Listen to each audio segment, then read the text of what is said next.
Bismillahirrahmanirrahim. Okey, boleh teruskan. Bismillahirrahmanirrahim. الفاتحة. أعوذ بالله من الشيطان الرجيم. بسم الله الرحمن الرحيم. الحمد لله رب العالمين الرحمن الرحيم مالك يوم الدين إياك نعبد وإياك نستعين اهدنا الصراط المستقيم صراط الذين أنعمت عليهم غير المغضوب عليهم ولا الضالين آمين. أعوذ بالله من الشيطان الرجيم. بسم الله الرحمن الرحيم. اللهم افتح علينا حكمتك وانشر علينا من خزائن رحمتك يا أرحم الراحمين. رب اشرح لنا صدورنا ويسر لنا أمورنا واحلل عقدة من لساننا يفقه قولنا. اللهم إني أسألك علما نافعا ورزقا طيبا وعملا متقبلا. اللهم فقهني في الدين وعلمني التأويل. ربنا آمنا فاغفر لنا وارحمنا وأنت خير الراحمين. ربنا آتنا في الدنيا حسنة وفي الآخرة حسنة وقنا عذاب النار. وصلى الله على سيدنا محمد وعلى آله وصحبه وسلم والحمد لله رب العالمين آمين. Amin. Okey, Alhamdulillah. Okey, kepada yang masuk ni saya ucapkan terima kasih. Yang tak masuk tak apa, korang boleh buat tengok recording. Okay, right? Okay, now. Saya terus masuk tajuk yang saya rasa adalah tajuk baru. Okay, tajuk ni sebenarnya dia tak susah. Saboi. Beli jiwa Amah, beli jiwa. Sebabnya tak ada kelas tambahan hari Isnin. Dia kalau actually untuk saya kalau penat tu kan, saya lah. Kalau saya penat tak ada mood kan, saya kalau awak nampak saya pakai extra lawa tu maksudnya hari tu saya tak ada mood lah. So, bila tak ada mood tu saya pakai something yang nak what do you call, nak bagi saya ada mood balik. Macam tu lah, tu style saya lah kan. Lain orang lain dia punya style. Ada orang suka main game kan. Okay, Nam. So kita teruskan kat sini tau. Okay, teknologi genetik. Ini adalah dalam tingkatan 5. Saya pakai buku teks je tau. Lepas tu saya perasan kalau soalan SBP pun dia banyak pakai buku teks tau. So kalau dalam buku teks awak, ni kita cerita adalah dalam buku teks muka surat 280. So basically you guys pakai buku teks je. Tak payah pakai benda-benda yang lain sikit Bismillahirrahmanirrahim. Apa nak masuk ni? Zarfan masuk. Okay. Sekejap. Alamak.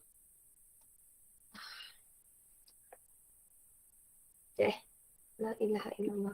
Okay, so saya contoh sendiri lah. Okay, so dalam tajuk ni, teknologi genetik, ini tajuk yang hari tu Abang Zafir datang tu tau. Dia bagi pembentangan. So dalam tajuk ni ada dua tau. Satu adalah kejuruteraan genetik, satu lagi adalah bioteknologi. So dalam kejuruteraan genetik, sebenarnya dia banyak suka soalan yang besar adalah bahagian ni. Aplikasi. So dalam kejuruteraan genetik, maksudnya kita manipulate gene tau. So kita ada GMO, kita ada GMF dan juga kejuruteraan genetik ni dia adalah sangat penting dalam penghasilan insulin. Okay, now, so kalau you guys tengok kat sini, okay, insulin ni, korang pernah dengar tak insulin? Korang pernah dengar tak perkataan insulin? Pernah. Okay, insulin tu korang dengar kat mana? Kat mana Jimmy? Yang kencing manis ke? Kencing manis. So suntikan untuk orang yang kena kencing manis tu biasanya ini soalan sains tau. Soalan sains pun dia punya berat sama macam biologi. So kalau orang tanya ada satu soalan tu, okay, apakah penyebab utama diabetes mellitus? Actually bila orang dah kena diabetes mellitus adalah disebabkan dia punya pankreas tu gagal berfungsi. Insulin itu tidak dapat dihasilkan. So untuk sains sebenarnya dia punya soalan sekarang budak-budak sains teras pun dia dah macam ke arah biologi. So insulin ni dulu orang dapat insulin adalah daripada lembu dan babi tau. Okay. So yang orang suntik insulin tu dulu daripada lembu dan babi. Sekarang disebabkan oleh kejuruteraan genetik, kita dapat banyak insulin ni dengan cara menggunakan bakteria. Sebab tu ada satu bab special untuk penghasilan insulin.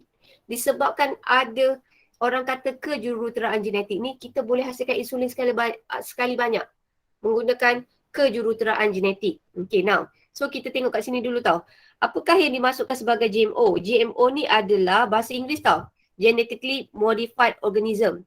Kalau saya nak bayangkan GMO ni macam cerita X-Men. Orang tu normal, dia cocok genetik dia berubah, so kita panggil benda tu adalah sebagai GMO. So GMO ni adalah melalui satu teknologi, namanya adalah teknologi DNA recombinant.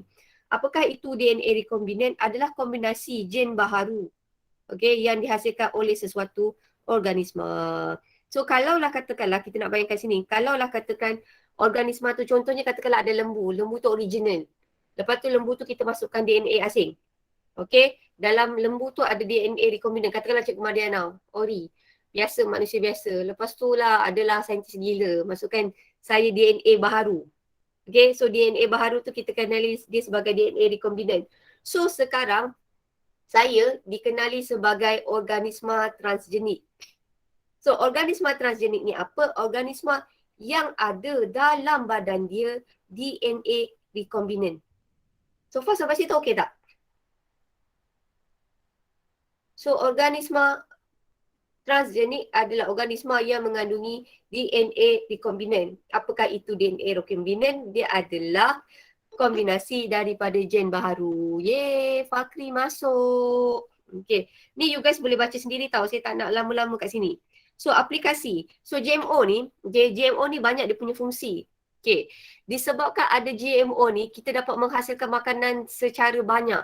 So senang kata, GMO ni tak semua buruk. GMO ni ada banyak baiknya. Macam ingat tak saya kata, kebanyakan tanaman yang korang dapat, kebanyakan sayur-sayur yang ada sekarang, yang ada dekat pasaran, sebenarnya kebanyakan tu adalah GMF tau. Contoh tomato. Tomato adalah sebenarnya korang tak pernah dapat tomato yang ori. Kenapa saya kata awak tak dapat tomato yang ori? Sebab kebanyakan tomato awak boleh simpan dalam peti sejuk 2-3 minggu. Tetapi tomato yang asal, originally yang asal zaman dulu sebelum ada teknologi GMO, tomato ni dia boleh tahan 2-3 hari. Macam saya nak bayangkan rambutan. Rambutan kan kalau kita ambil and then lama-lama dia boleh layu kan. Tapi kalaulah rambutan tu one day tiba-tiba lah kan, siapa nak bayangkan Amar dia jadi saintis, dia minat sangat pasal GMO. Dia kata aku nak buat rambutan ni sebiji macam tomato.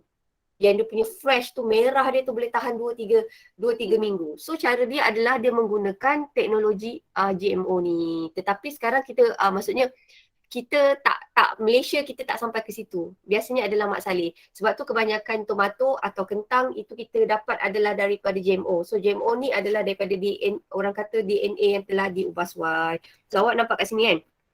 So makanan yang terubah suai, maksudnya dia punya genetik ni kita dah modified. Contohnya adalah padi, kelapa sawit, nanas, jagung dan juga kacang soya. Nah, padi zaman-zaman dulu, saya suka tajuk ni tau. Sebab dulu saya dekat universiti saya ambil tajuk ni. Saya ambil satu tajuk bahagian botani. Saya lupalah tajuk tu apa. Tapi saya sukalah masuk biologi masa dulu sebab boleh pergi rombongan free, pergi Cameron Highland kan. Nah, padi ni zaman-zaman dulu, saya ingat sangat lecturer saya cerita, so sampai sekarang saya boleh ingat. Dia kata zaman dulu sebelum ada GMO ni, padi ni orang tanam setahun sekali tau.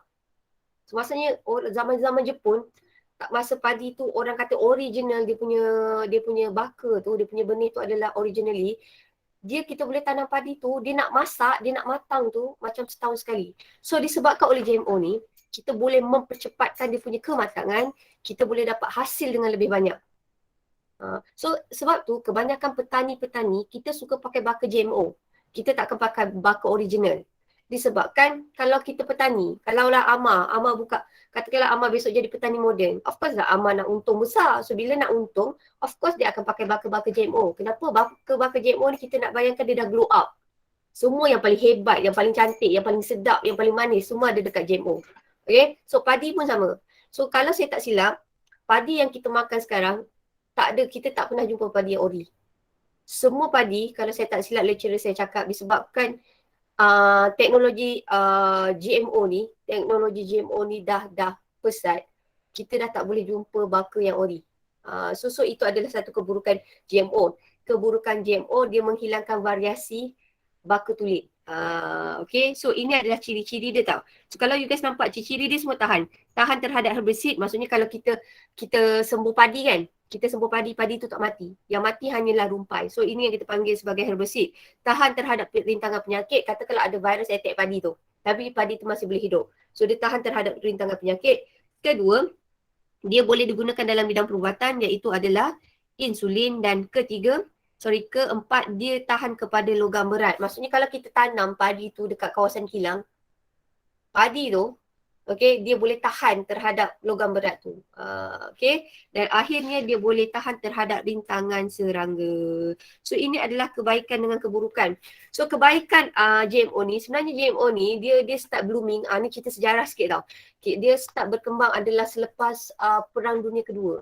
Sebab masa perang, awak tak pasal masa perang zaman Jepun dulu penjajah, kan disebabkan ramai penjajah datang, so ada masalah kebuluran. So senang kata zaman dulu macam mana GMO ni boleh tiba-tiba belum kembang adalah disebabkan oleh masalah kebuluran. Oh GMO, sorry. GMO, GMO tu organisma. Kalaulah kita makan, kita panggil dia sebagai GMF. So GMO ni adalah sejenis GMO. Kalau yang kita boleh makan, kita panggil dia sebagai GMF. So kesimpulannya saya nak cakap macam ni Tama. Thank you Tama. GMF adalah sejenis GMO. Kalau kita makan, katakanlah padi, pokok padi tu, okay, kita panggil dia sebagai GMF. GMF juga adalah sebahagian daripada GMO. Bezanya ni je Tama. Kalau O, organisma. Okay, organisma. Kalau F, dia adalah food. So anything organisma yang kita makan, kita panggil dia sebagai GMF. So sometimes kadang-kadang kita boleh sebut sebagai GMF, sometimes kita boleh sebut sebagai GMO. Boleh faham tak sampai sini? Alright, thank you Amma. Now, so katakanlah kalau organisma tu kita makan, kita panggil dia sebagai GMF. So ini tadi saya cakap mengatasi masalah makanan. Okay, so saya ulang lagi, GMF atau GMO ni, okay, dia mula start blooming masa bila adalah disebabkan oleh Perang Dunia. Lepas Perang Dunia Kedua, disebabkan dunia ni ada masalah kebuluran, okay, ada masalah kebuluran. So GMO atau GMF punya teknologi ni berkembang pesat. So dapatlah mengatasi bekalan makanan. Kemudian penghasilan melalui penghasilan tanaman dan ternakan transgenik. Ternakan transgenik ni tadi saya kata adalah lembu. Kalau kita masukkan DNA recombinant, kita panggil dia sebagai transgenik. Okay. Now, kemudian bila kita pakai GMO, GMO baka GMO atau GMF, kita boleh mengurangkan kos. So saya buat keyword dia tahu sikit. Okay. Saya buat keyword. So dekat sini, pertama keyword dia adalah mengatasi bekalan makanan.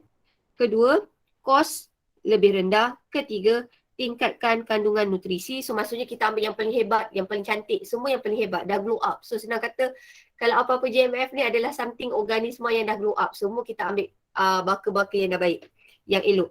Kemudian mengurangkan penggunaan pesticide dan hasilnya adalah lebih murah. Ini adalah kebaikan. Now, keburukannya, ini saya cakap tadi. Spesies mula jadi terancam. Macam saya kata, macam padi. Kalau saya tak silap, lecturer saya cakap ada satu benda yang sampai sekarang ada diorang ralat ni adalah disebabkan kebanyakan baka-baka tulen dah hilang, dah pupus. Macam padi, macam saya kata padi. Kebanyakan padi yang ada adalah semuanya adalah daripada baka GMF. Maksudnya dia dah modified, dia punya genetik. So basically yang korang makan beras semua tu, makan tu semua adalah daripada teknologi GMF. So dia hilang, dia dah tak ada spesies semula jadi tu dah terancam. Kedua, yang ini adalah kemungkinan kecil gen-gen yang dimasukkan dalam GMF tu dapat dipindahkan. Maksudnya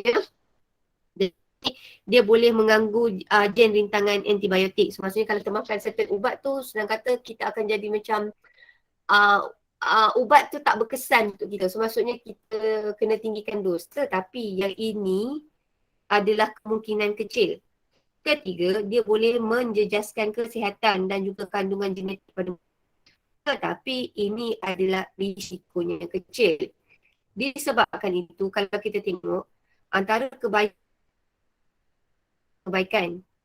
So oleh itu, disebabkan dia lebih banyak kebaikan, GMF ni masih kita gunakan sampai sekarang. So maksudnya GMF ni kita gunakan untuk mengatasi, keyword dia paling utama adalah yang ini tau, mengatasi bekalan makanan. Ingat tak hari tu ada Abang Zafir dia kata, dia orang nak cuba tanam padi dekat mana? Palestin Tanam padi kat Palestin dengan keadaan air yang kurang. So maksudnya kalaulah kita pakai baka-baka yang begini, baka-baka GMF ni, biasanya dia dapat mengatasi kekurangan bekalan makanan. So this one tak ada masalah, saya sebenarnya ni tak ada masalah.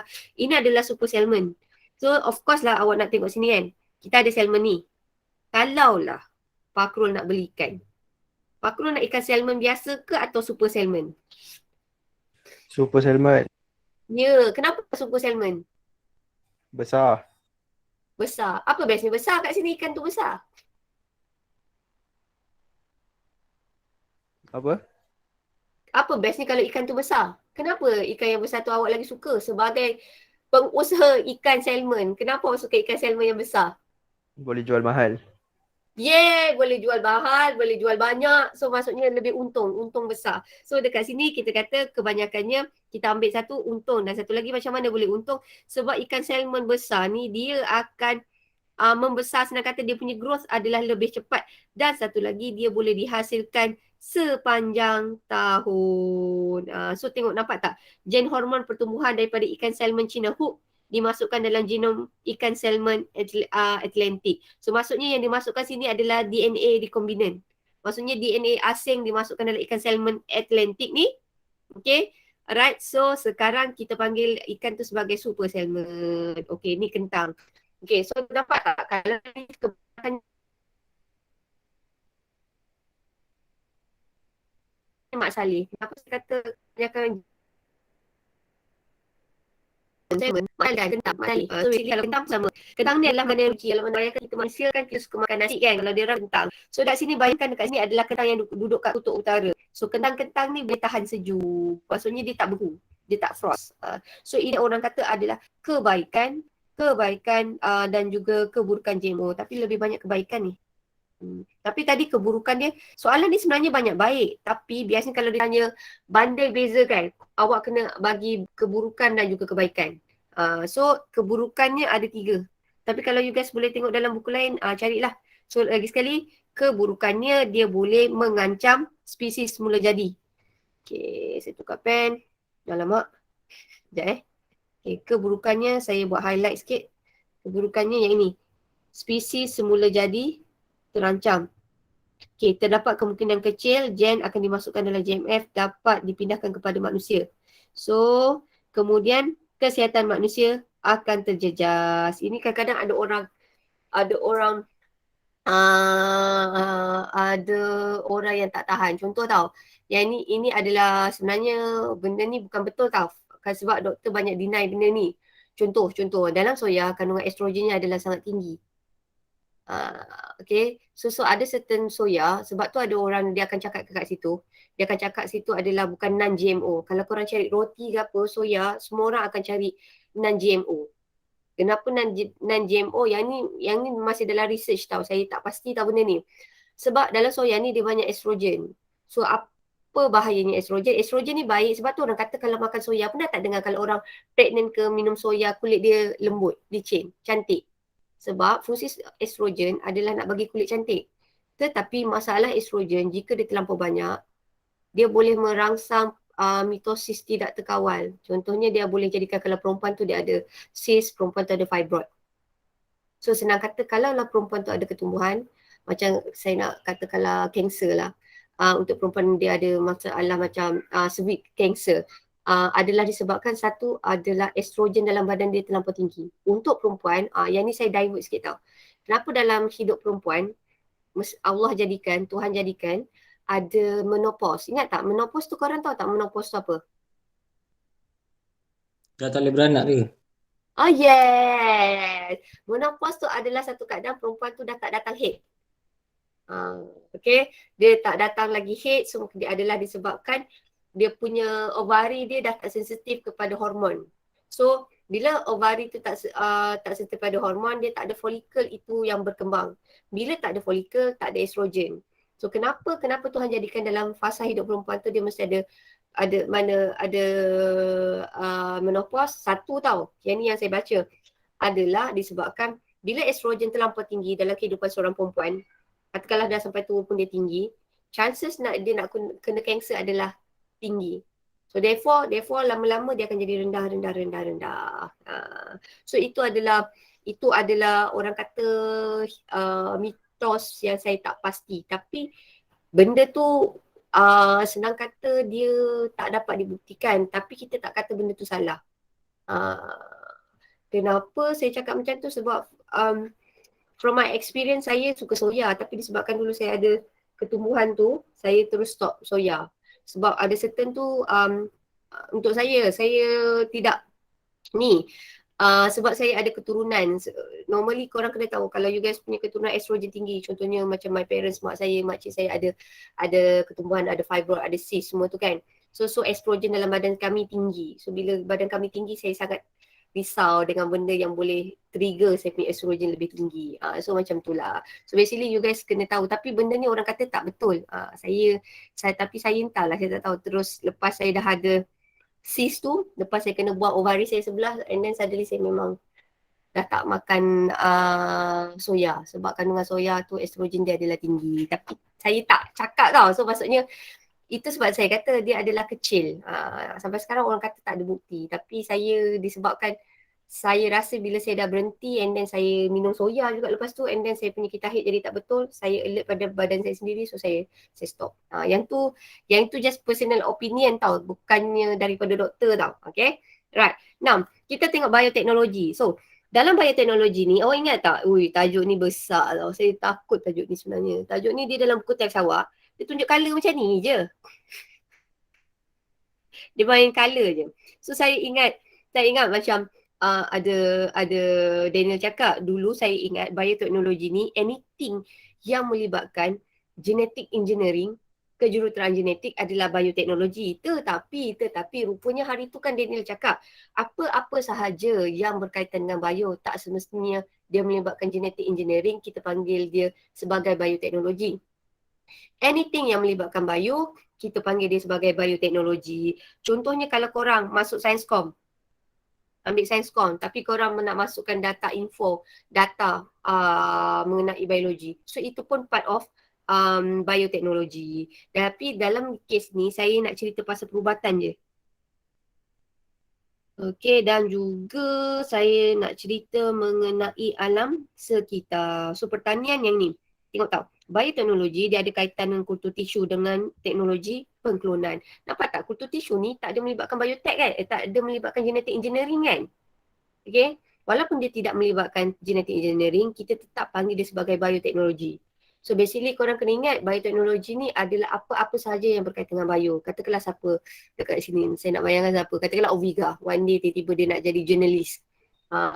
Macam yang alam sekitar. So actually itu pun part of bioteknologi. So kenapa dalam buku teks awak ada satu tajuk dibesarkan mengenai bioteknologi.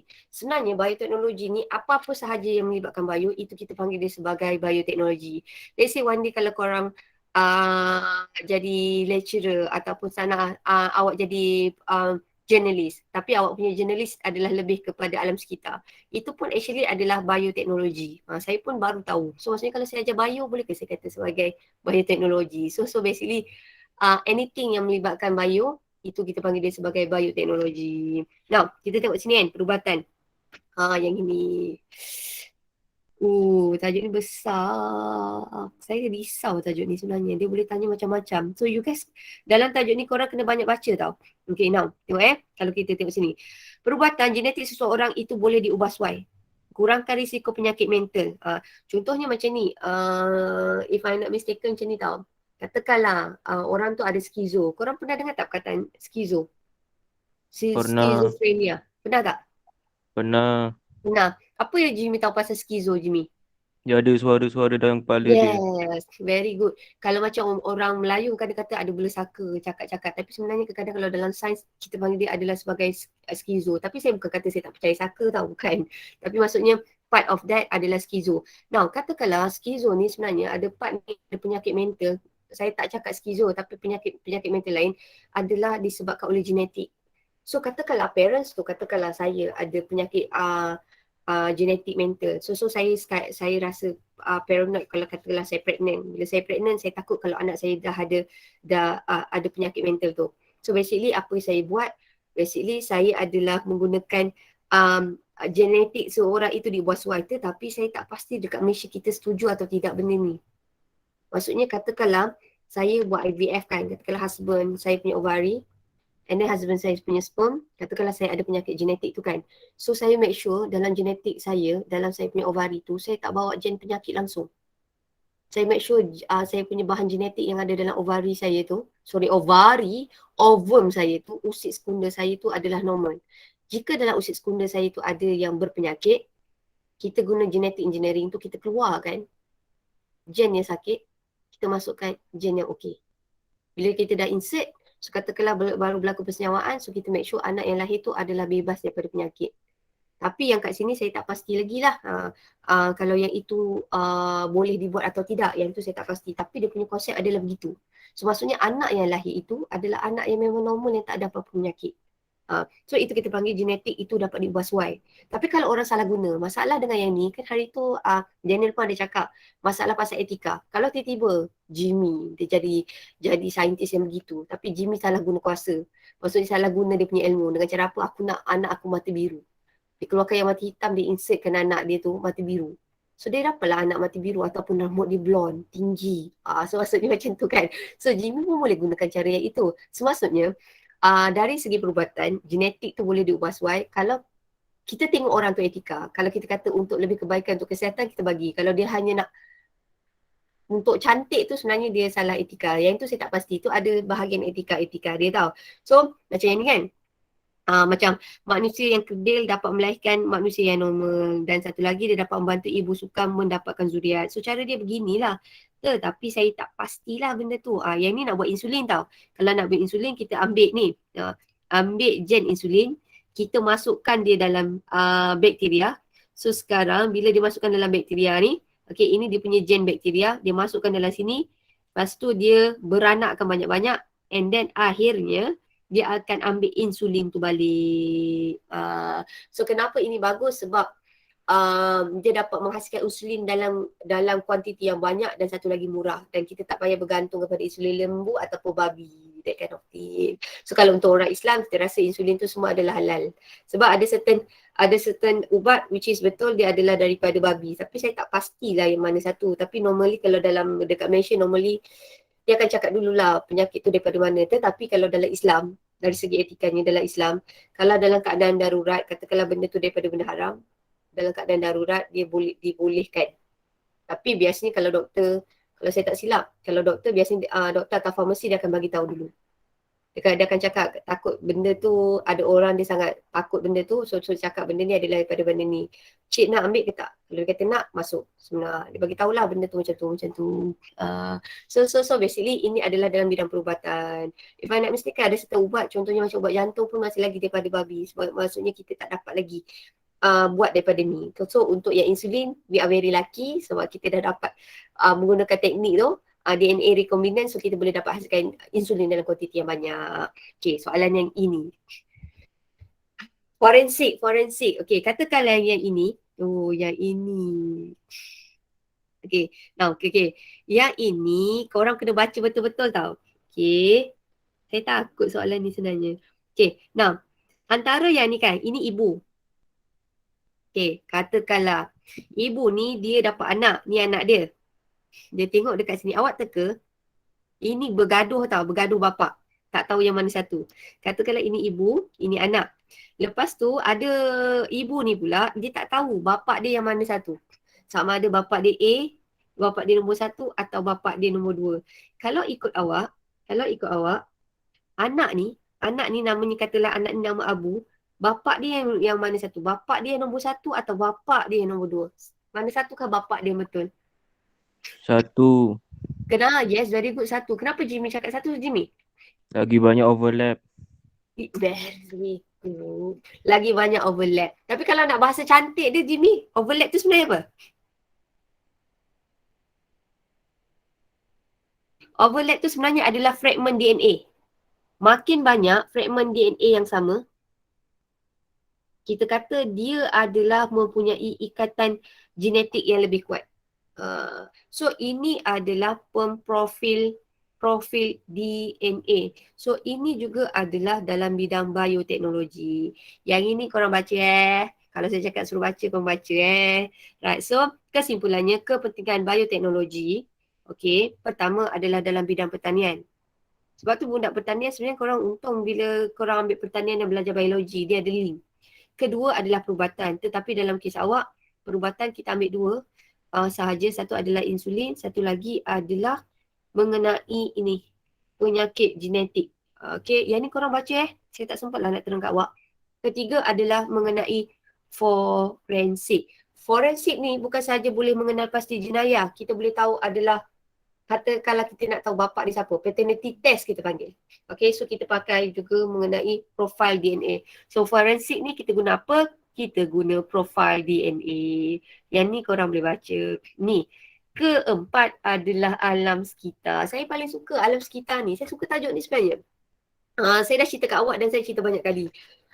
Dulu masa zaman saya belajar kat USM, sebenarnya dekat USM, dekat Pening banyak tau sungai-sungai yang dah banyak pencemaran. Sebab kan dekat Pening, Pulau Pinang tu, dia banyak pelabuhan tau, dia banyak kapal-kapal tau. So basically masa dulu pencemaran adalah sangat tinggi. Tetapi disebabkan ada bioteknologi, kita menggunakan mikrob. Okay, so mikrob ni dia boleh digunakan untuk merawat pencemaran. Kenapa saya tahu? Sebab saya suka tajuk ni. Saya tak tahu lah, ada certain lecturer bila dia sampaikan ilmu kat saya, sampai sekarang dia boleh melekat. Satu ilmu yang lecturer saya cakap, which is saya tak ingat nama lecturer tu, tapi saya ingat dia kata zaman dekat Penang dulu ada sungai, kita dah isytiharkan sungai itu mati. Apakah kita panggil sebagai sungai mati? Sungai tu tak ada hidupan langsung, habis.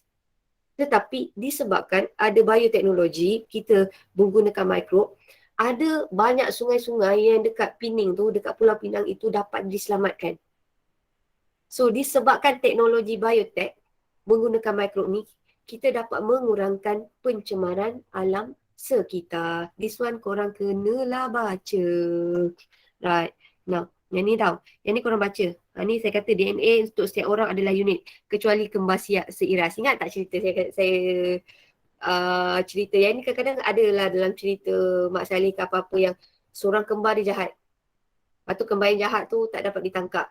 Tapi kalau dari segi DNA, dia orang sama. Lepas tu yang baik tu pula kena tangkap, yang baik tu pula masuk lokap. Benda tu betul. Sebab dari segi dia punya ni, okay, kembar seiras ni, katakanlah kembar seiras tu duduk tempat yang sama. Cara lifestyle dia sama. Dua-dua tak isap rokok. So basically dia punya kandungan genetiknya adalah sama. So bila kembar seorang tu psycho, dan yang psycho tu lari, kalau kita gunakan profile DNA, kita akan dapat DNA tu match. So itu satu weakness je lah. So kita tangkap orang yang salah. So ini buruknya sikit kita panggil dia profile DNA. Tapi kes tu adalah sangat sikit lah. Jaranglah kita jumpa kembar yang psycho. Tak semua kembar psycho kan. Semua kembar baik-baik saya jumpa. Radi Razi baik, Wazif Wafiq baik kan. Macam tu lah. Abang dia salah, adik dia kena. Macam tu lah. Macam Radi dengan Razi tu baik kan. So tak adalah kes begitu. Tapi ini betul lah. Tengok nampak. Ni kes yang ni sebab kebanyakan country kita ambil ni. Kita terima pemprofilan DNA. So basically kalau lah tiba-tiba ada kembar tu jahat dan dia tangkap yang itu, yang kembar tu pun boleh masuk dalam lokap disebabkan dalam kita punya legal system pemprofilan DNA ni diterima. Juri dan hakim kita boleh terima evidence itu. Okay. Radi dengan Razi. Dua-dua baik lah. Okay, so yang ni korang boleh baca tau. Right, so ini adalah dia punya ni. Ini dalam buku teks awak. Saya pakai buku teks je tau. Ini adalah dalam buku teks awak pada muka surat. Tak ingat lah. Muka surat 287. Korang baca ni muka surat 287. Okay, now. Okay, this one. Yang ni korang boleh baca kaedah pencemaran minyak ni semua yang ni korang boleh baca. Saya nak masuk tajuk. Okay, this one. Okay, now saya ulang lagi sekali. Apa-apa soalan saya rasa korang tak quote, tapi saya just nak ulang lagi sekali sebab saya tanda saiz kebanyakan budak dia salah jawab adalah disebabkan dia tak faham soalan. So saya ulang lagi sekali. Masa korang jawab periksa, korang ingat balik pesan saya, korang pakai konsep satu tu tau. Okay, saya dah tanda kertas amali awak. Tak berapa memberangsangkan. Tapi jangan risau, dia per 15 je kan. So awak punya strength adalah untuk kertas 2. So kertas 2 korang mesti make sure jangan ada banyak salah. So dan satu lagi saya perasan ada satu kelemahan, tapi saya suka trial ni.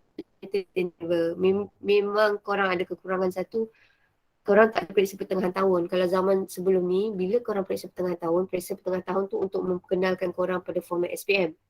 Okay, so korang dah kenal. Kemudian bila trial, korang dah kenal, so maksudnya bila korang buat trial lebih baik, lebih bagus. Tapi masalahnya sekarang kita ada satu cabaran, dan benda ni awak jangan anggap dia sebagai beban. Cabaran adalah korang punya trial, masa tu lah korang nak tahu format, masa tu lah korang kena jawab dengan excellent. So basically your struggle is there. Saya perasan untuk paper science lah. So disebabkan saya perasan masalah itu kebanyakan budak, dan saya takut korang frust sebab banyak budak yang kelas science tu saya frust budak tu baik. Dia rajin baca buku, kelas online semua masuk. Tak semua masuk, kelas online masuk. And then bila dia jawab soalan, dia macam siapakah nama awak, umur saya 16 tahun. So basically, yang masuk ni, yang baik-baik especially yang girl, yang rajin-rajin ni semua, korang ingat tau saya punya pesan. Pertama, korang ingat mesti ada stimulus. Korang tengok kes yang satu ni, saya ulang lagi sekali takut korang tak baca message saya. Ini adalah stimulus. So dalam kes ni tau, kita ambil tau ni.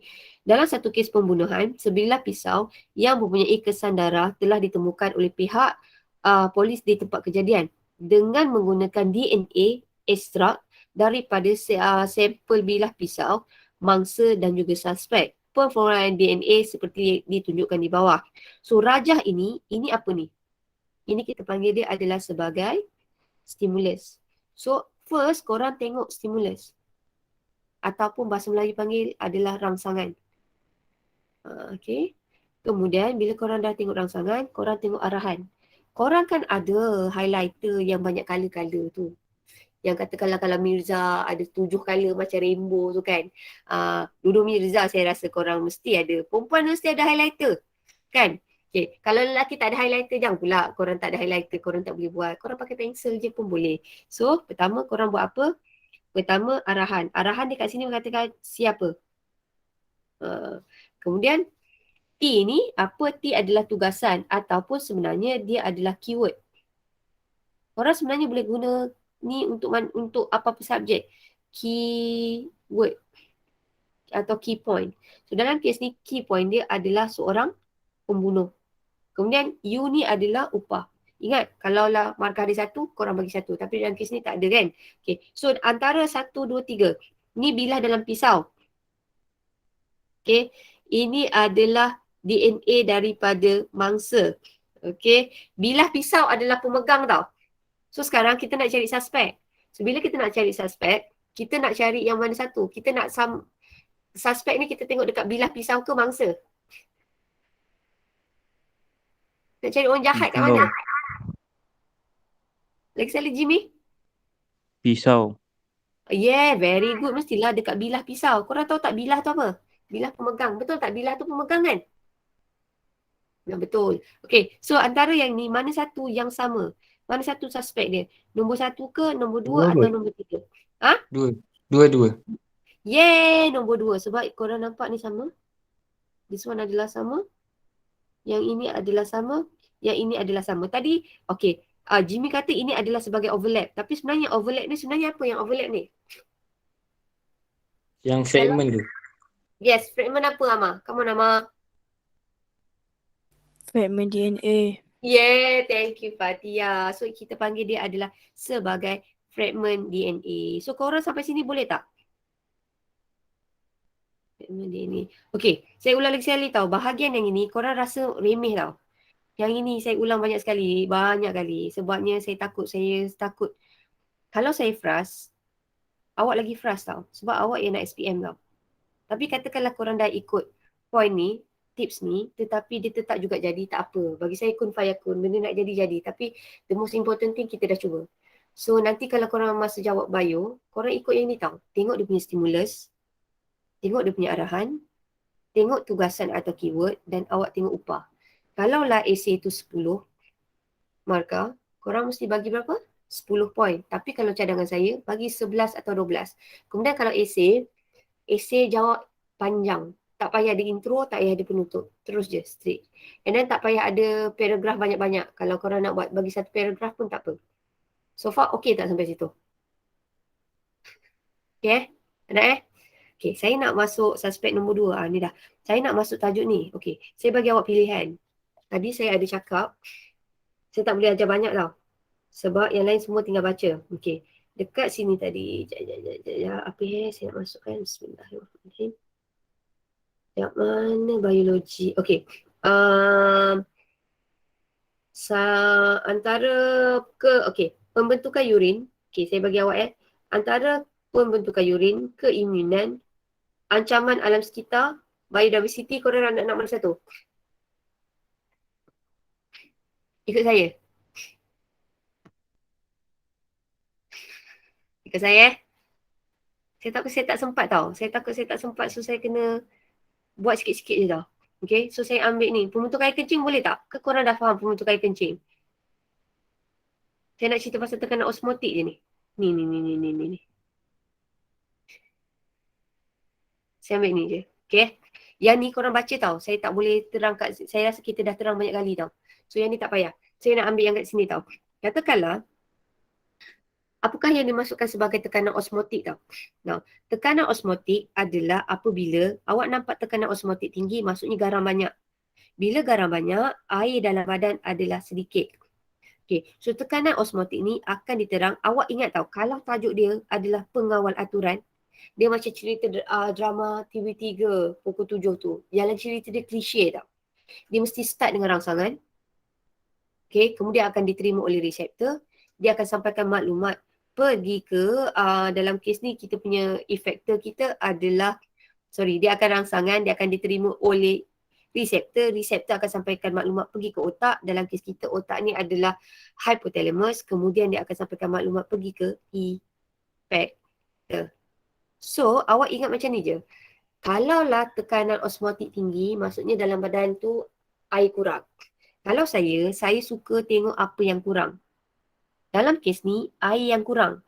Bila air tu yang kurang, nampak kat sini bila air tu yang kurang, dia akan rangsang ADH. ADH ingat tak saya pesan? Air dah habis. Air dah habis. Tapi sebenarnya bukan tu tau short form dia. Okay. Air dah habis. Bila tekanan osmotik tinggi, maksudnya air ni kurang. Bila air ni kurang, dia akan rangsang ADH. So, apa kesan ADH? Dia akan menyebabkan kita punya tubuh belingkar yang ada dekat awak punya nefron tu akan telap kepada air. Apakah yang dimasukkan sebagai telap? Apa yang korang faham mengenai telap? What do you understand about telap? Apa yang korang faham mengenai telap?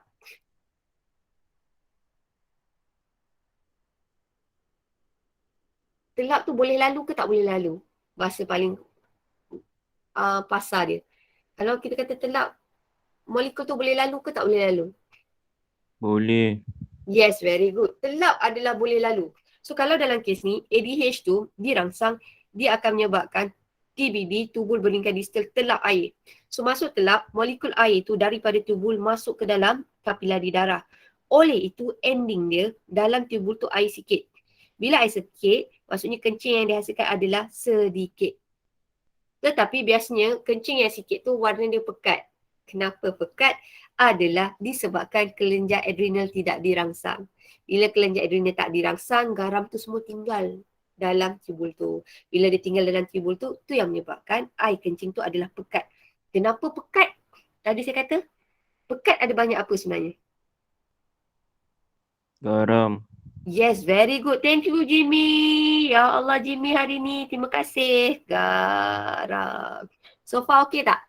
Jimmy okay, Jimmy? Okay. Alright. So yang ni korang boleh baca sendiri. Alright. So yang ini dah. Okay. Jom kita buat soalan. Okay. Jom. Bismillahirrahmanirrahim. Raja satu menunjukkan satu nefron atau duktus pengumpul. So ini saya ingat lagi sekali. Ingat ini adalah dia punya stimulus. Stimulus ditunjuk pasal struktur nefron dan juga duktus pengumpul. Okay. Namakan proses yang berlaku di J. Proses pembentukan air kencing ada 3. Satu adalah ultraturosan, penyerapan semula, dan satu lagi adalah rembesan. So, untuk proses yang ini, mana satu? Ultraturosan ke Perembesan ke atau penyerapan semula? Turasan kot. Yes, very good. Ultra turasan. Okay, ultra turasan. Okay, now sebenarnya awak tahu tak air kencing kita ni, hari tu saya pernah cerita tak? Sebenarnya air kencing kita ni adalah sebahagian daripada darah. Air kencing ni adalah terhasil melalui terhasil daripada darah itu dituras. So sebenarnya air kencing kita tu part of blood, component of blood, komponen darah. Okay, so dalam air kencing kita ni, tengok dalam kencing kita, apakah bahan yang tidak dituras keluar melalui glomerulus? Ultra, ingat tak? Komponen yang sangat halus. Ultra adalah disebabkan oleh perbezaan diameter. Dia besar, kemudian kecil. So perbezaan diameter dia akan mewujudkan tekanan hidrostatik. So tekanan hidrostatik yang akan menyebabkan ada komponen daripada darah terturas keluar. Tetapi ada dua komponen yang tak terturas keluar. Biasanya adalah komponen yang saiznya besar. So apakah komponen yang tak terturas keluar?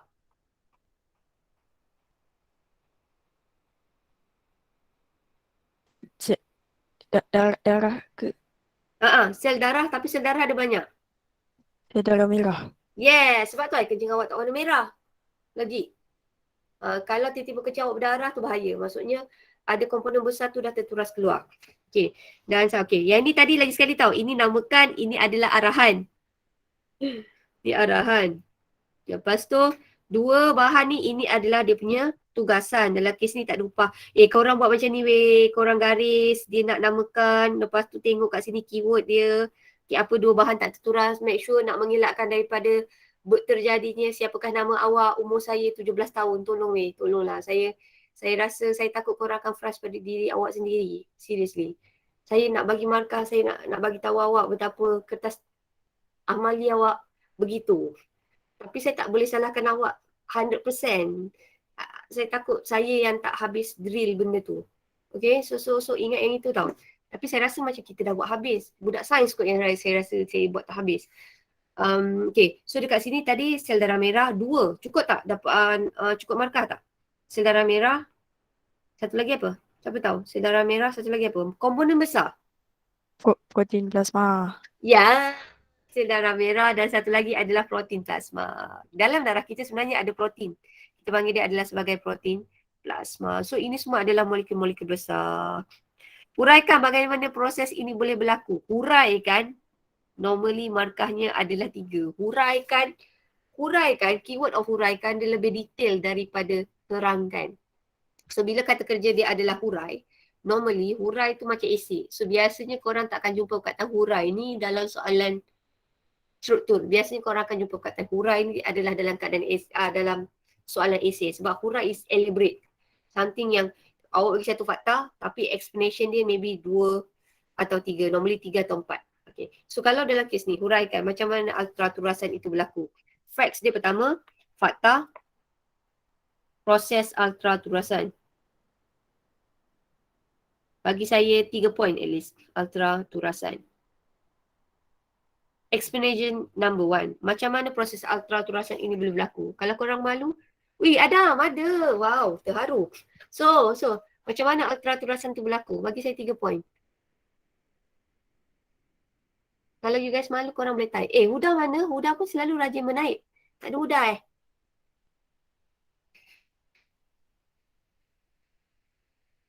Macam mana proses ultraturasan ini boleh berlaku? Macam mana dia boleh berlaku? Darah masuk betul ke? Okay, darah masuk disebabkan apa? Mula adalah disebabkan apa? Mula salur darah ni sebenarnya dia besar. Lepas tu dia kecil-kecil. So apa kita nak cakap? Daripada arteri jadi arteriol. Lepas tu arterial efferent. Lepas tu glomerulus. Lepas tu arterial efferent. So kita nak cakap perbezaan apa tu?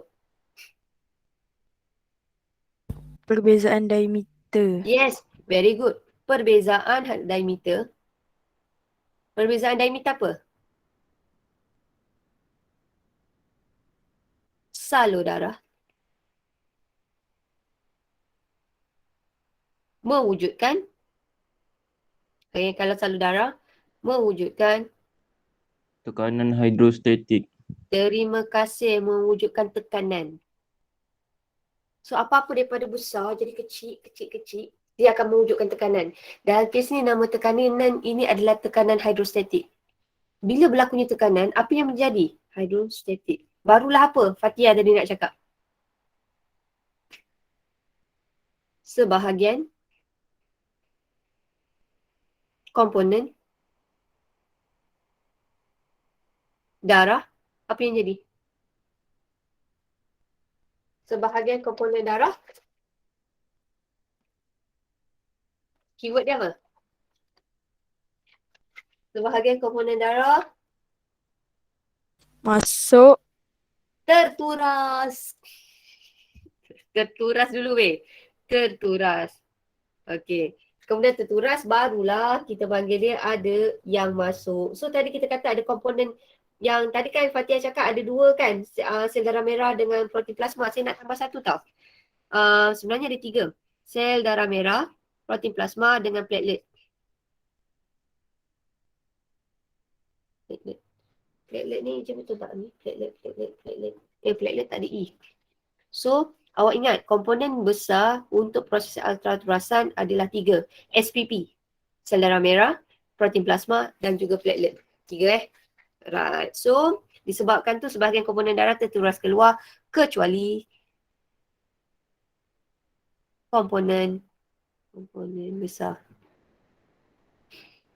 Okey. Terangkan mengapa bendalih tu. Tengok nama dia adalah terang. Biasanya terangkan dia takkan bagi satu markah. Biasanya terang 2 atau 3. Terang mesti lebih daripada satu markah. So terangkan, okay, ini adalah dia punya arahan. Ni arahan. Mengapa bendalih mengalir ke liku Henle tidak mengandungi glukosa.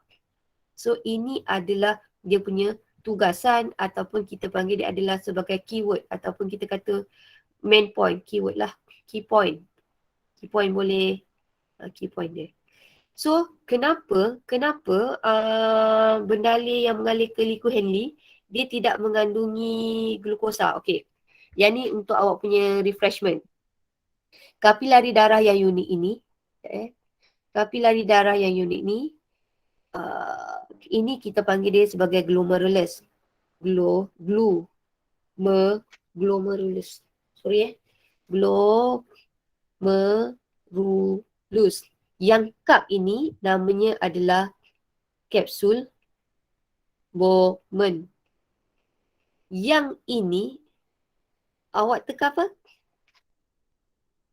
Ini adalah tubul. Kita ada 3 jenis tubul. Tubul yang mula-mula tu korang panggil tubul apa ni? Tubul yang melingkar mula-mula ni apa sebenarnya kat sini? Saya bagi 3 jawapan. Okey Fatia. Try Fatia. Tubul berlingkar proksimal. Yes, very good. Ini adalah tubul berlingkar proksimal. Okey. Kemudian yang macam U ni, yang berliku ni. Liku Henle. Ini adalah liku Henle. Kemudian yang ini ni, dekat dengan tubul pengumpul. Tubul berlingkar distal. Thank you, tubul berlingkar distal. So, dia punya question dekat sini. Kita terangkan mengapa bendalih yang mengalir di liku Henle tidak mengandungi glukosa. Kenapa dekat liku Henle ni tak ada glukosa? Tak ada glukosa. Asal dia tak ada glukosa kat sini? Asal tak ada glukosa? Telah diserap semula ke dalam tubul berlingkar proksimal.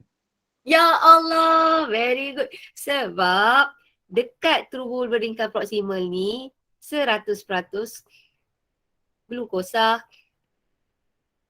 diserap semula. Yes. Kemudian dia kata sini, okey, disebabkan Jimmy, dia kata kat sini kan, terangkan. Saya kata kalau terangkan dia punya markah adalah lebih daripada 1. So sekarang 100% glukosa diserap semula. Ini baru 1 point. Tambahkan saya point lagi 1. Secara apa? Ini baru point number 1. Pengangkutan aktif. Very good. secara pengangkutan. Kenapa dia mesti diangkut secara pengangkutan aktif? Logiknya ikut ini tak ada keluar dalam buku teks. Dia tak ada dalam. Kenapa mesti gula tu diserap melalui pengangkutan aktif?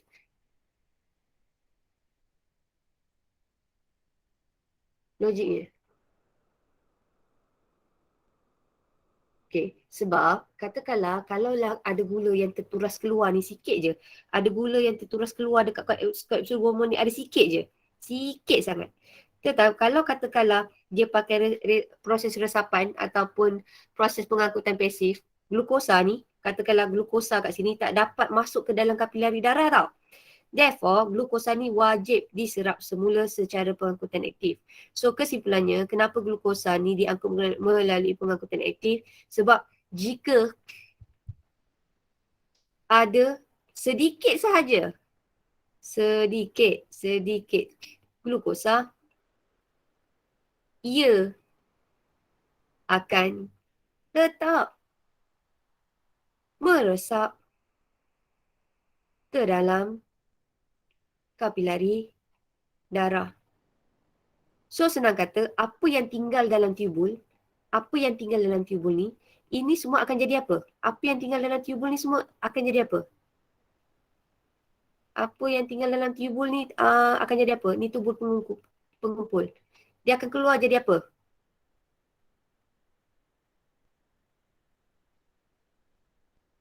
Dia akan jadi apa? Apa yang stay kat dalam tubul pengumpul ni dia akan keluar jadi apa? Senang je sebenarnya jawapan ni. Sekejap, ada yang jawab kot dekat ni. Sorry. Saya kena tengok chat. Akan jadi apa? Air. Urin. Ya. Dia akan jadi urin ataupun air kencing. Okey, soalan saya. Dadah adalah molekul besar. Urea adalah molekul besar. Dia tak lepas melalui proses rembesan. Proses rembesan berlaku kat sini rembesan. Proses. Mariana! Ini ultraturasan.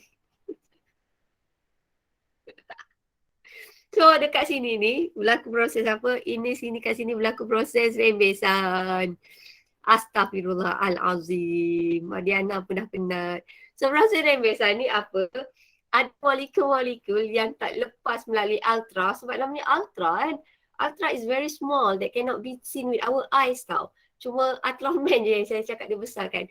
So molekul-molekul yang toksik tapi saiznya adalah besar, dia tak lepas melalui ultraturasan tetapi dia kena keluar melalui air kencing kita. Jadi kalaulah proses rembesan maksudnya daripada kapilari darah dia akan masuk ke dalam tubul. Contohnya saya ambil kat sini adalah dadah ataupun urea. Apa yang stay dalam tubul ini, yang ini akan keluar menjadi urin atau bahasanya adalah air kencing.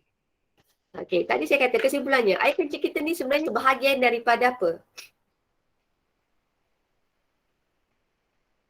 Darah. Darah. Yes, darah. Sebab tu katakanlah okey, air kencing adalah sebahagian daripada darah.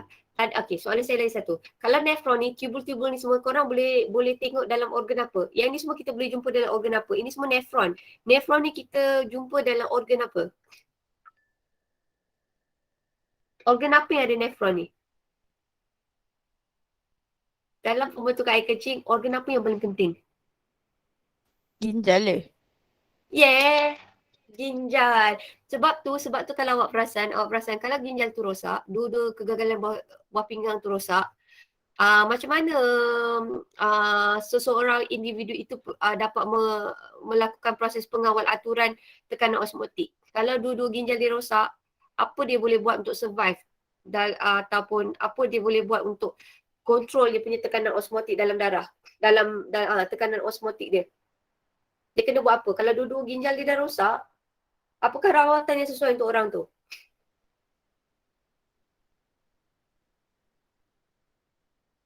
Kalaulah orang tu ada masalah kegagalan buah pinggang, biasanya rawatan untuk orang yang menghidapi masalah kegagalan buah pinggang adalah Dialisis ke? Yeah. Ah. Okay, nama dia adalah, dia ada 2 dialisis tau. Biasanya dialisis yang mesin besar tu, kita panggil dia adalah sebagai hemodialisis. Dialisis ada 2. Satu dialisis, if I'm not mistaken, adalah dialisis yang kat perut tu. Kalau dialisis kat perut, saya tak, namanya peritoneum dialisis peritoneum dialisis ke. Yang tu dia boleh buat kat rumah. Tapi kalau yang pergi, yang kena pergi hospital tu, pergi rawatan tu, itu kita panggil dia sebagai hemodialisis. Sebab tu kalau korang perasan, hemodialisis kadang-kadang orang kampung panggil sebagai apa? Cuci darah. Pernah dengar tak dia kata macam cuci darah? Pernah tak? Ke saya je? Pernah. So cuci darah tu sebenarnya adalah yang ini tau. Adalah disebabkan buah pinggang dia tidak berfungsi. Sebab tu saya kata kalau orang yang dah mengalami dialisis, biasanya dia tak boleh ikut saranan yang 8 gelas air. 8 gelas air. Sebab 8 gelas air tu dia punya air satu hari dia hanya boleh minum 1 botol mineral kecil. Apa jadi kalau dia minum lebih daripada tu?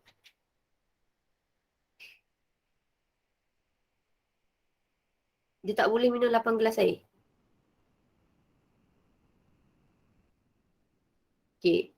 Tak tahu So jadi apa bahayanya, dia akan menyebabkan, sebenarnya macam ni, kalau orang yang kegagalan buah pinggang, dia tak boleh buat proses ni tau. Dia dah tak boleh melakukan proses ni, pengawal aturan osmotik dalam darah, dia dah tak boleh buat ni tau. Maksudnya kalau dia minum terlampau banyak air, terlampau banyak air, dia tak boleh nak jadi back to normal macam ni. Jadinya air yang banyak tu akan menyebabkan badan dia sembam. Air yang banyak dalam badan tu dia akan menyebabkan toksik tu ada banyak dalam badan. Dia tak boleh keluarkan air berlebihan. Masalah orang yang ada kegagalan buah pinggang, jika dia minum air lebih daripada yang doktor sarankan, dia akan menyebabkan badan dia tu ada banyak air dan dalam air tu ada banyak garam mineral. Dan juga bukan garam mineral je, dia ada toksik. Sebab tu, yang ni daripada saya punya pengalaman, buah pinggang ni awak jangan main-main tau. Kalau korang makan ubat berlebihan, kalau korang makan orang kata yang macam putih, suplemen, satu lagi tolong hopefully tak adalah kat dalam ni, tak ada kan. Kalau lah katakanlah ada orang macam yang pil kurus ke, apa-apa pil yang korang tak tahu kandungan dia, korang jangan ambil. Sebab satu benda, kalau korang makan apa-apa saja yang berlebihan, dia boleh merosakkan ginjal. Bila dia akan merosakkan ginjal, awak punya badan tak boleh melakukan ni, tekanan osmotik ni. Korang tak boleh kontrol tekanan osmotik. So apa jadi kalau korang tak boleh kontrol tekanan osmotik, awak tak boleh keluarkan toksik berlebihan. Okay, so basically korang kena make sure apa yang korang makan tu tidak membahayakan awak punya buah pinggang. Okay, so yang itu, sebab tu saya tak galakkan sangat kalau korang muda-muda ni makan suplemen. Korang just makan makanan yang sihat, dah cukup. Dan satu lagi sebenarnya, yang ni pun saya tahu, air kencing yang elok, korang pernah tengok tak air kencing sendiri? Air kencing yang paling elok, dia pekat ke, kuning sikit ke, ataupun putih? Putih. Putih.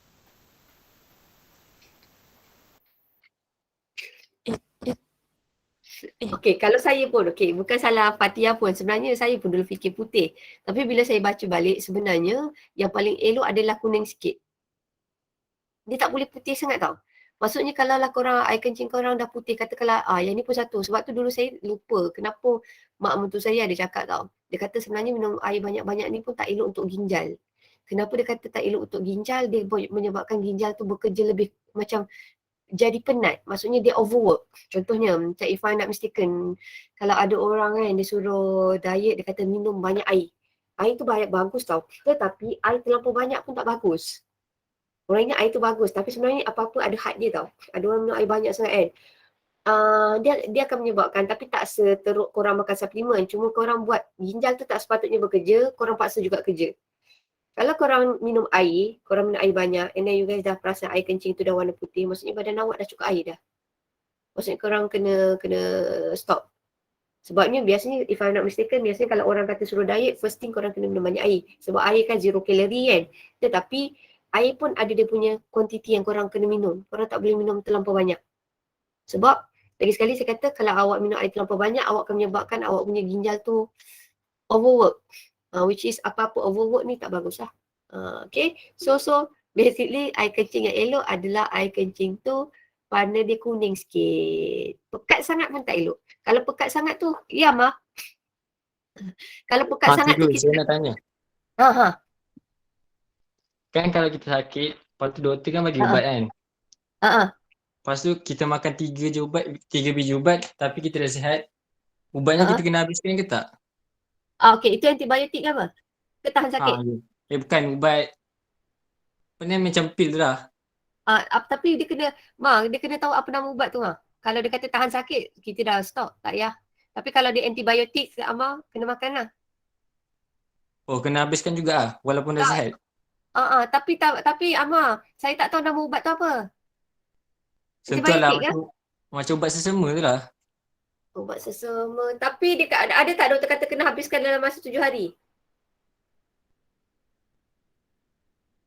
Ada tak dia kata Ah, macam tu? Ada tak? Tak, saya pun lupa lah. Okey. Kalau dia kata kena habiskan dalam masa 7 hari, yang tu korang kena habiskan. Kalau dia kata just ubat sesama biasa, tak apa. Sebab ubat sesama biasa macam saya ada allergic. Ada satu, saya tak tahulah. Saya ada allergic makan something seafood tau.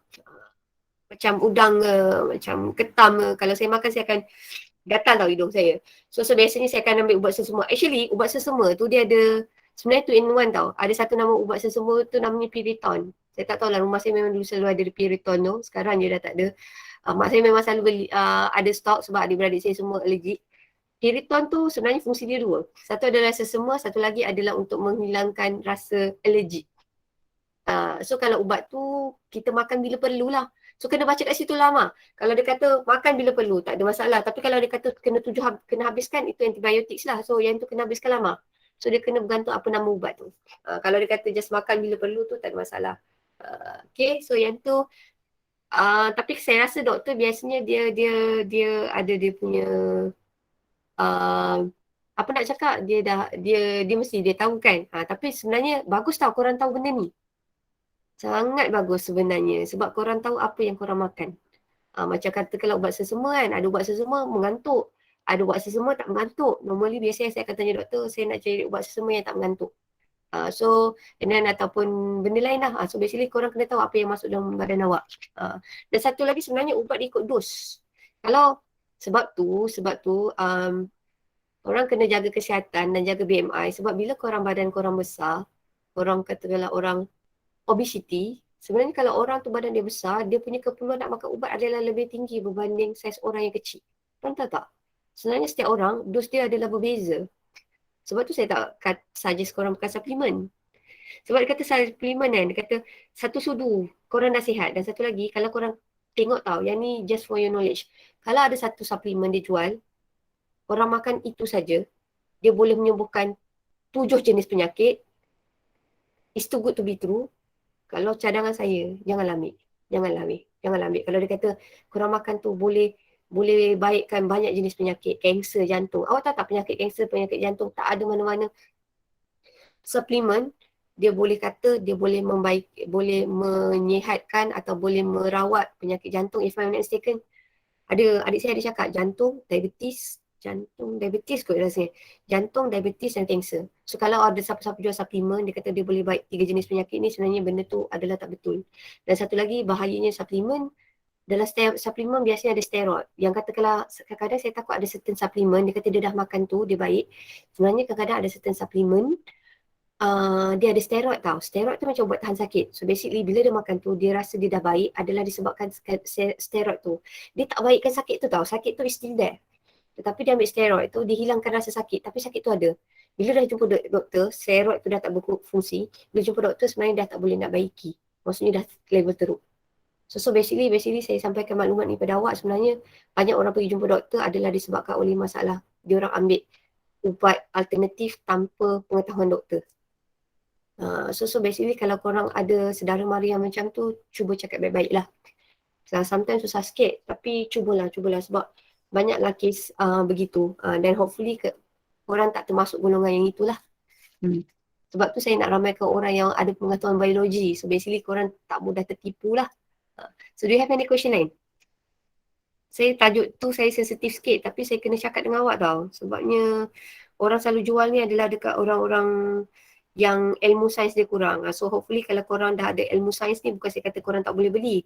Sebelum beli something, korang kena fikir. Dan apa-apa sekalipun sebenarnya balance diet adalah yang paling penting. Korang jaga healthy lifestyle macam Amar, exercise, korang makan makanan yang sihat. So basically sebenarnya itu dah cukup, korang tak perlukan suplemen. Kalau korang penat, korang rehat. Ada orang cakap makan suplemen korang boleh tahan sampai lama. Tapi sebenarnya bagi saya kalau korang penat, korang tidur lah. Kalau korang penat, korang rehat dulu and then baru sambung. Tak perlukan suplemen. Kalau korang makan makanan sihat dah settle. So do you have any question? Ada lagi soalan? Ui, dah pukul 9.15. Do you have any question? Cikgu. Yes. Dulu arwah atuk saya dia selalu makan ais. Dia ada dialisis. Dia tak tu. Kenapa dia selalu makan ais Ke tak ada sebab ke nak bagi dia sejuk ke? Doktor suruh ke? Tak tahu. Kalau untuk saya ais ni biasanya untuk soothing tau. Ais tu untuk saya sebenarnya kalau orang kata, sebenarnya saya suka ais tau. Bagi saya ais tu dia kalau orang kata kan, kalau orang kata korang makanlah banyak ais nanti bila tua sakit tulang atau sakit sendi. Selalunya orang akan takut-takutkan saya begitu tau. Maksudnya kalau saya lepas pantang kan, kena pantang tak boleh minum ais semua tu kan. Tapi sebenarnya bagi saya ais tak ada masalah. Okey, kenapa saya kata ais tak ada masalah? Bila dia masuk dalam badan, dia akan jadi suhu badan kita. Itu which is kita panggil dia sebagai homeostasis. Kan korang belajar homeostasis. Homeostasis jika berlakunya perubahan dalam badan kita, dia akan kembali kepada normal. Walaupun ais tu sejuk, once dia masuk dalam badan awak, dia akan jadi suhu dalam badan. Dan biasanya kalau ais tu untuk saya, dia lebih pada soothing. Macam contohnya kan, kalau aiskrim kan, kalau orang sakit tekak. Pernah tak orang kata kalau sakit tekak dia suruh makan aiskrim vanila? Pernah tak dengar? Nah. Sebab untuk apa? Sebab tekak awak tengah bengkak. Bila tengah bengkak, makan aiskrim vanila. Tapi saya tak tahu kenapa vanila. Kenapa tak coklat ke strawberry? Saya tak pastilah tu kan. Tapi saya kata vanila. Biasanya ais ke apa-apa tu dia nak bagi soothing. Sama juga kalau orang sore throat, dia suka minum air suam. Kadang-kadang bukan ais, biasa sore throat ada yang air suam. Adalah disebabkan soothing je. Sebenarnya nak bagi soothing je. Nak bagi dekat tekak tu rasa macam lega je. Tapi bila masuk dalam perut, anything dia akan masuk perut dulu. Once dia masuk perut, dia akan jadi suhu badan kita lah. Tapi yang tu saya tak pastilah Fatiah minum ais tu, tapi saya rasa ais tu tak salah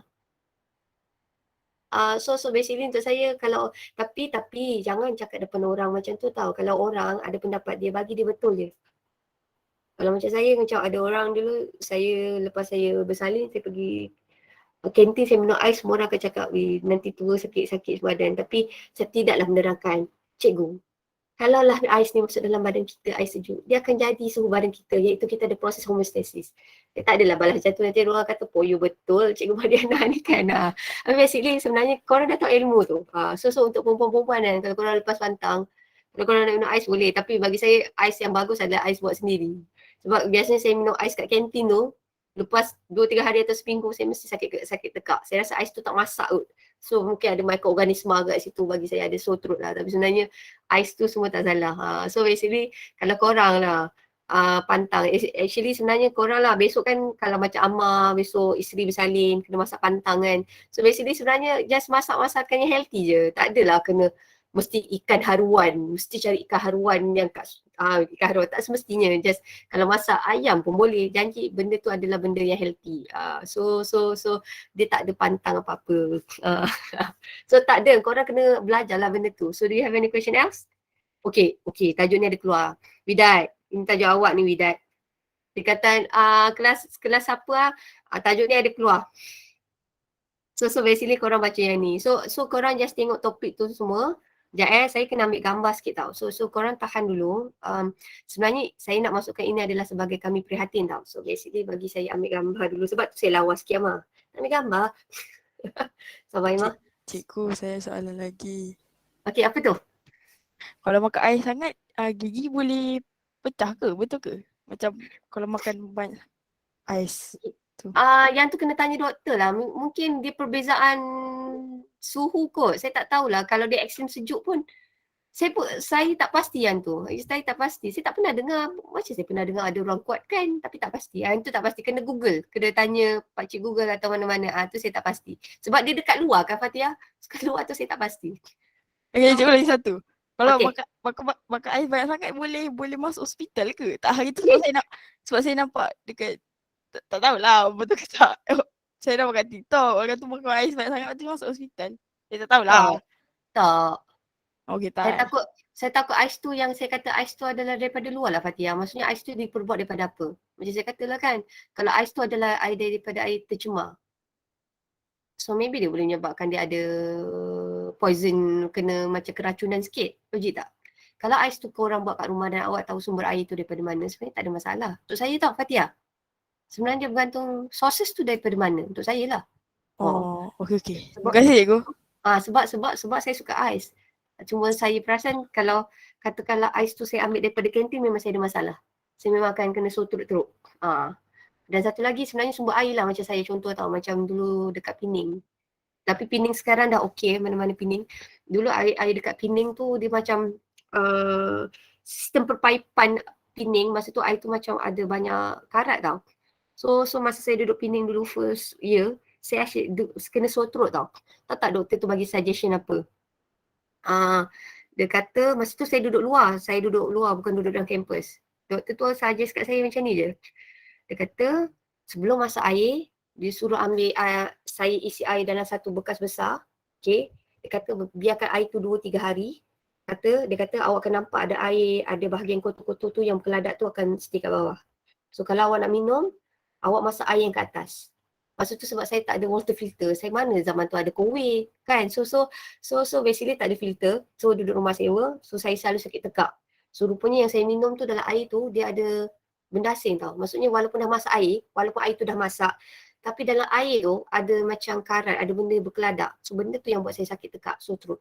So doktor tu bijak, dia kata apa, dia suruh saya letak air tu dalam satu bekas tu, bagi semua air tu termendap.